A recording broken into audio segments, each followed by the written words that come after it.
মনে রাখবেন, হিন্দুদের রক্তের ভিতরে মুসলমানদের রক্ত আছে, আর মুসলমানদের রক্তের ভিতরে হিন্দুদের রক্ত আছে। প্রমাণটা দিয়ে দিই। আপনাদের এলাকায় ব্লাড ডোনেশন ক্যাম্প হয়, ভাই বলুন না, রক্তদান শিবির। আচ্ছা, ব্লাড যখন নেওয়া হয় তখন বলা হয় নাকি এই ও হিন্দু, ও রক্ত আলাদা কর, আলাদা কর, ও মুসলিম, ও রক্ত আলাদা কর, বলে নাকি? আরে ব্লাডের মধ্যে কাস্টের কোনো ডিভাইডেড থাকে না, ব্লাডের মধ্যে কালারের কোনো ডিভাইডেড থাকে না, ব্লাডের মধ্যে জেন্ডারের কোনো ডিভাইডেড থাকে না, ব্লাডের মধ্যে গ্রুপের ডিভাইডেড করা হয়। ব্লাডের 4টে গ্রুপ, কটা 4টে গ্রুপ। কি কি? এ, বি, সে জানে না, আমার সি বলছে, তারপরে চলে এ, বি, এ, বি আর ও। আবার বলছি, শুনে যান আজকে। আর ওয়াজ মানে কেসা কাহিনী বলার নাম ওয়াজ নয়। ভারত সরকার এমনি মেডেল দিল না, ইতিহাসে ওয়াজ করলে it is very simple matter. যে কোনো একটা কেসা কাহিনী ধরলেই 2 ঘন্টা আমার কাছে it is very simple matter. কিন্তু আমি চেষ্টা করি অন্তত কিছু শিখতে পারো। এ, বি, এ, বি আর ও, প্রত্যেকটা মাইনাস প্লাস।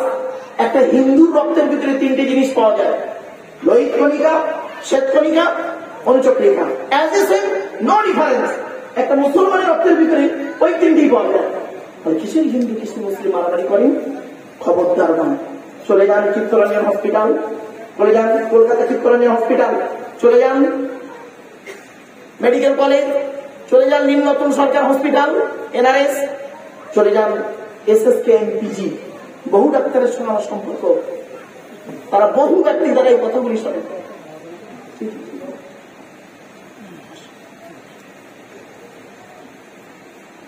বহু ডাক্তারদের আমার সম্পর্ক, বাস্তব কথাগুলো আজ আপনাদেরকে অনুরোধ করে বলে যাচ্ছি, এগুলোকে ঠিক করুন। তাহলে 1 নম্বর সৃষ্টিকর্তা বলে ব্লাড গ্রুপ আলাদা।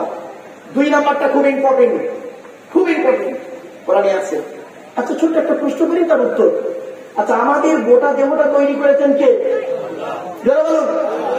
আচ্ছা, যে আল্লাহ গোটা দেহ তৈরি করলেন, সে আল্লাহ আবার কেন বললেন আমি কি তোদের 2টো চোখ তৈরি করিনি?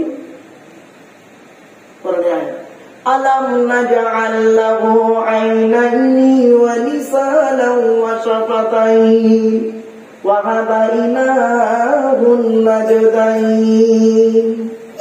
আল্লাহ বলছে আমি কি তোদের 2টো চোখ তৈরি করি নাই? জিজ্ঞাসা চিহ্ন করছেন, আমি কি তোদের 2টো চোখ তৈরি করি নাই? তা যে আল্লাহ গোটা দেহ তৈরি করলেন, তিনি আবার চোখের কথা কেন আবার আলাদা করে বললেন? কোনদিন ভেবেছেন?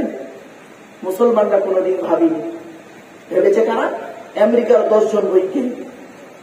আমেরিকার 10 জন বৈজ্ঞানিক কোরআনের ওই আয়াতকে নিয়ে গবেষণা শুরু করলো।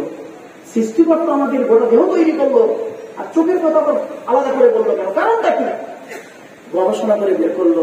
তার আগে আপনাদেরকে একটা ইঙ্গিত দিয়ে দিই, বুঝতে সুবিধা হবে। আপনারা প্রত্যেকে আধার কার্ড করেছেন তো? হ্যাঁ। আচ্ছা, আধার কার্ড করার সময় অফিসাররা আপনাদের এই কথাটি কি বলেছিল? খেয়াল করুন তো দেখি। চোখটাকে বড় করে চান তো বলেছিল না? কারণটা কি? 1500 বছর আগে কোরআনে আল্লাহ এই কথাটি বলে দিয়েছেন। আমেরিকার 10 জন বৈজ্ঞানিক তারা কোরআনে ওই আয়াতকে নিয়ে গবেষণা করতে বের করলো। পৃথিবীতে যত মানুষ চলে গেছে, যত মানুষ বেঁচে আছে, যত মানুষ আসবে, কারোর চোখের রেটিনার সঙ্গে কারোর চোখের রেটিনার মিল আল্লাহ তৈরি করে। নিজের বলুন। সঙ্গে সঙ্গে 10 জন বৈজ্ঞানিক ইসলামের কালেমা পড়ে মুসলমান হয়ে গেল। ভাবতে পেরেছেন? কোনদিন ভাবিনি। চলুন আর একটা দেখি। 2টো হলো। 1 নম্বর ব্লাড গ্রুপ, 2 নম্বর কি বললাম? চোখ। 3 নম্বরটা দেখুন। আধার কার্ড তো করেছেন। আধার কার্ড করতে গিয়ে আপনাদের ফিঙ্গারপ্রিন্ট দিতে হচ্ছে না? আরে ভাই বলুন না। 1500 বছর আগে কোরআনের কথাটি আল্লাহ পাক বলে দিয়েছেন। শুনে নিন, আয়াতটা বলে দিচ্ছি, ব্যাখ্যাটা করে দিচ্ছি। আয়াহসাবুল ইনসানু আল্লান নাজমা'a ইযামা বালা কাদিরিনা আলা আন নুসাউইয়া বানানা। 29 নম্বর পারা, সূরার নাম সূরা কিয়ামার 4-5 নম্বর আয়াত। আল্লাহ বললেন, হে মানব জাতি, তোরা কি মনে করেছিস? হে মানব জাতি, তোরা কি মনে করেছিস আমরা মরে গেলে পচে গলে হাড় হয়ে যাব, পুড়ে ছাই হয়ে যাব, সৃষ্টিকর্তার পরকালে আমাদের তুলতে পারবে না। কোরআন বলছে খবরদার এরকম চিন্তা ভাবনা নিবি না। এই পৃথিবীতে যেমন তোদের বুড়ো আঙুলের ছাপ যেমন কারোর সঙ্গে কারোর কোনো মিল নেই, কিয়ামতের মাটি কারোর সঙ্গে কারোর কোনো মিল পাবি না। কোরআনের এই আয়াতকে নিয়ে কে গবেষণা করলো? কোন মোল্লা মলি সাহেব গবেষণা করেনি। থাইল্যান্ডে থাইল্যান্ডে চ্যাংম্যাং ইউনিভার্সিটি অ্যানাটমি বিভাগের প্রফেসর, বিখ্যাত পণ্ডিত বৈজ্ঞানিক, লোকটার নাম হলো তাথাগত জয়সান। উনি একজন খ্রিস্টান, হিন্দু নন, মুসলমান নন। উনি বললেন কোরআনে ভুল আছে। মানে কি ভুল? বলল কোরআনে লেখা আছে বুড়ো আঙুলের ছাপ নাকি কারোর সঙ্গে কারোর কোনো মিল নেই। আমি কোরআনের ভুল বের করে শুনবো। উনি করলেন কি, 1000 মানুষের বুড়ো আঙুলের ছাপ নিলেন, 1 বছর ধরে গবেষণা করে দেখছেন কারোর সঙ্গে কারো মিল আছে।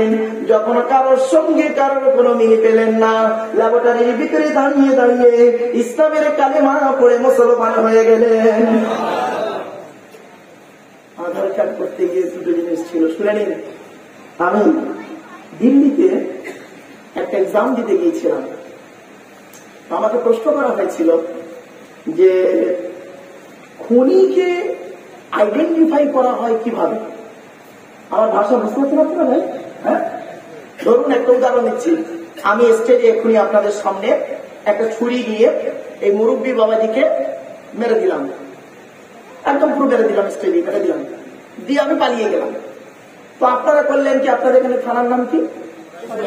সদাইপুর থানায় কেস করলেন আমার নামে। থানার ওসি করলো কি, আমার থানার নাম ডায়মন্ড হারবার, ওখানে মেল পাঠালো যে এই ব্যক্তির নাম আব্দুল্লাহ বিন মারুফ লস্কর ইত্যাদি। তো তখন করবে কি, প্রথমে আমার মোবাইল নাম্বারটাকে ট্র্যাক করবে। ধরুন আমি মোবাইলটা যাবার পথে ইলাম বাজারের সিমটা ফেলে দিলাম বা মোবাইলটা পুকুরে ফেলে দিলাম, তাহলে আমি তো, আমার কাছে কিছুই নেই। তখন করবে কি, মোবাইল থেকে, ওই মোবাইলটা যখন নিয়েছিলাম আধার কার্ডের সঙ্গে লিঙ্ক করা আছে, ঠিক না বেটি? আমার আধার কার্ডটাকে বের করবে প্রথম। শুনে নিন, আধার কার্ডটা বের করে, আধার কার্ডে আমার দুটো জিনিস রয়েছে, 1 নাম্বার ফিঙ্গারপ্রিন্ট আর 2 নাম্বার হলো চোখের রেটিনা। ক্লিয়ার? আমি জানি ফিঙ্গারপ্রিন্ট ধরে আমার ধরে ফেলবে। তো এখন পুলিশ আমাকে খুঁজছে, খুঁজে খুঁজে খুঁজে খুঁজে ধরুন পেয়ে গেল আমার দীঘায় একটা হোটেলে আমি লুকিয়ে আছি। আমাকে তথ্য খুঁজে পেয়ে যাওয়ার পর আমাকে চিনবে কি করে? আমি বাঁচার জন্য করেছি কি, দীঘার একটা নার্সিংহোমে গিয়ে 2টো হাত কেটে দিয়েছি। বুঝতে পারছি? বাঁচার জন্য, যেহেতু ফিঙ্গারপ্রিন্ট নিন বেলা। আমি কি বাঁচতে পারবো? বলুন, পারবো না। কেন জানেন? চোখের রেটিনাটা পাল্টাতে পারবো না। খুনিকে আইডেন্টিফাই করা হয় যখন ফিঙ্গারপ্রিন্ট ম্যাচ করে না, তখন তার চোখের রেটিনাটাকে ধরা হয়। 1500 বছর আগে কোরআনে এই বিজ্ঞানের তথ্যটা দিয়ে গেল, কোরআনে এই আয়াতে দেওয়া হলো। আর আমেরিকার বৈজ্ঞানিকরা গবেষণা করে বের করে বললো, কোরআন খুলে কোরআনকে নিয়ে গবেষণা করে বের করলো। আর সেই কোরআনটাকে নিয়ে আমরা করলাম কি, অন্য কাজে ব্যবহার করলাম। এটাই বড় আফসোস। এজন্য আপনাদেরকে আমি অনুরোধ করে বলে যাচ্ছি, এই জলসা প্রতি বছর দেন নাকি বাবা? মাঝে মধ্যে দেন।